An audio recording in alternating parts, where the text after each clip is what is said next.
అర్థం అర్థం చేసుకో అర్థం అర్థం కాదా మేము ఎందుకు వచ్చినామో తెప్పించుకో మరిది వనపాల రాజా ఈ అర్ధరాత్రి వేళల్లో వచ్చింది మీకు ఆకలైన మాట అయితే కాలు రెక్కలు శుద్ధి చేసుకొని వచ్చినట్టు మీకు అన్న భోజనం పెట్టదు కదా. కాళ్ళు రెక్కలు శుద్ధి చేసుకునేందుకు కాళ్ళు తింటాను చేతులు తింటాను మీరు నోటనే తింటారా మొదలు తిన్నట్టు మేము నోటనే తిండుగా ఏం రోజుల తాళం చేయకు మేము పండుగ చేస్తాం మొన్న వేయింది ఏం పండుగ మొన్న వేంది దీపావళి వచ్చేది ఏం పండుగ వచ్చేది సంక్రాంతి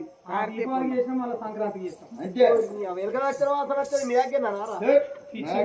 మా దగ్గరనే సెంటు వాసన వస్తుంది ఆ రోజు పొద్దుమాపు చేసిన వాళ్ళ దగ్గర రోత వాసన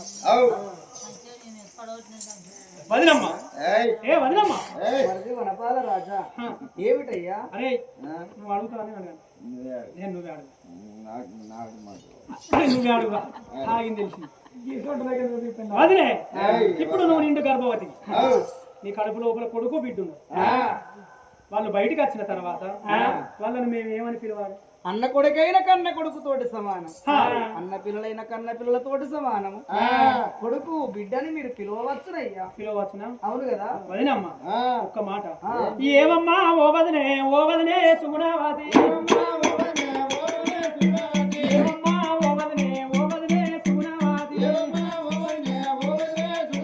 అన్న పెట్టిన కిరీటము కిరీటం పెట్టాలి అన్న పెట్టిన కిరీటము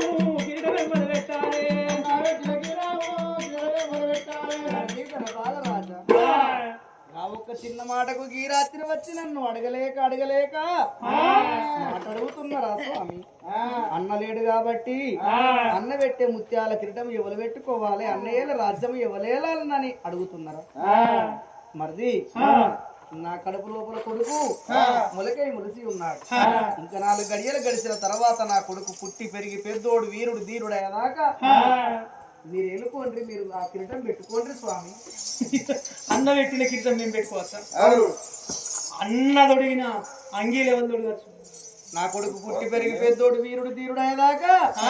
మీరు ఎవరన్నా వాళ్ళు వేసుకోండి అయ్యా అన్న దొడిగిన పాకోళ్ళు మేము దొడుకోవచ్చా పాకోళ్ళు అంటే చెప్పులారా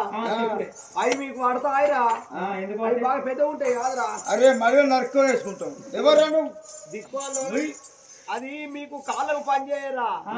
అవి మీకు మెడకైతే మంచిగుంటాయిరా అది బంగారే కాదా కాళ్ళకి వేసుకుంటేది మెడకేది బంగారు పాపలే అయినా ఎవరు మేము వేసుకోవచ్చా నా కొడుకు పెరిగి పెద్దోడు ఏదాకా ఎవరన్నా వేసుకోండి అన్నగారు పట్టిన డాలు బెల్లం మేము పట్టవచ్చా